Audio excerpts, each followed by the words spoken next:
প্রথমেই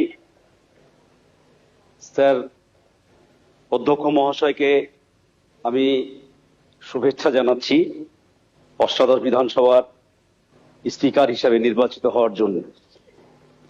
যদিও আজকের অধিবেশনটাই হচ্ছে যে আমাদের মাননীয় অধ্যক্ষকে নির্বাচনের জন্য, আমি যতদূর যদি ভুল না করি, তাহলে এখানে মূলত সেই প্রসঙ্গেই আলোচনা হওয়াটা বাঞ্ছনীয় বলে আমার মনে হয়েছে। আজকে নতুন হিসাবে যেটা দেখলাম সেটা আগামী দিনে যাতে এই বিধানসভাতে এই গরিমা যুক্ত বিধানসভা, যে বিধানসভায় আমরা আজকে শপথ নিচ্ছি, এই বিধানসভায় ডক্টর প্রফুল্ল ঘোষ, ডক্টর বিধানচন্দ্র রায়, ব্যারিস্টার সিদ্ধার্থ শঙ্কর রায়, মাননীয় জননেতা জ্যোতি বসু, মুখ্যমন্ত্রী বুদ্ধদেব ভট্টাচার্য, পরবর্তী ক্ষেত্রে মমতা বন্দ্যোপাধ্যায় শেষ মুখ্যমন্ত্রী হিসেবে তিনারা কাজ করেছেন। সেই বিধানসভার গরিমা আমাদের সব সদস্যকে রক্ষা করতে হবে, এটাই হচ্ছে যে কাজ।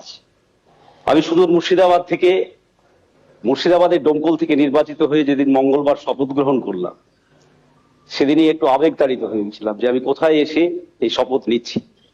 সেই প্রসঙ্গে হতো যে আমাদের এই নামগুলো যেগুলো করলাম আমি, তাদের কথা মনে পড়ছিল। আরো প্রতিযোজা অনেক নেতৃত্ব আমাদের রাজ্যের স্বাধীনতা সংগ্রামী, তারা এই বিধানসভায় পা রেখেছিলেন, তারা আমাদের দেশের জন্য লড়াই করেছিলেন। একই রকম ভাবে আমার মনে পড়ছিল আনিসুর রহমানের, ডোমকলের বিধায়ক, দীর্ঘদিনের প্রায় 25 বছর মন্ত্রী ছিলেন এবং হচ্ছে যে তারপরে আবার 10 বছর বিধায়ক হিসেবে ছিলেন।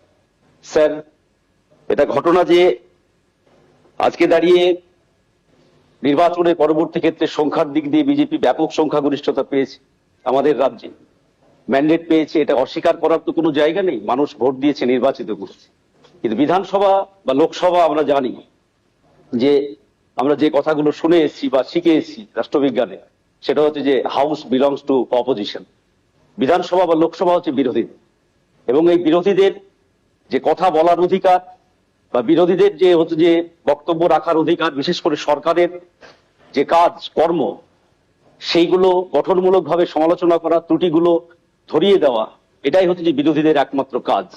আমরা মনে করি যে হচ্ছে যে সরকারের তর্পণ হচ্ছে যে এই অধিবেশন কক্ষ, যার ফলে হচ্ছে যে আমরা, এটা কথা ঠিক, 34 বছর আমরা সরকার চালিয়েছি আমাদের, তারপরে আমরা গত নির্বাচনে শূন্য হয়েছিলাম। মানুষ এবারে নির্বাচনে আমাদের একজন প্রতিনিধি বামপন্থীদের আমাকে নির্বাচিত করেছে, আমি একা। কিন্তু আমি মনে করি যে অধ্যক্ষ মহাশয়, আপনি সবসময় যা আমাদের ভারতবর্ষের সংসদীয় রাজনীতির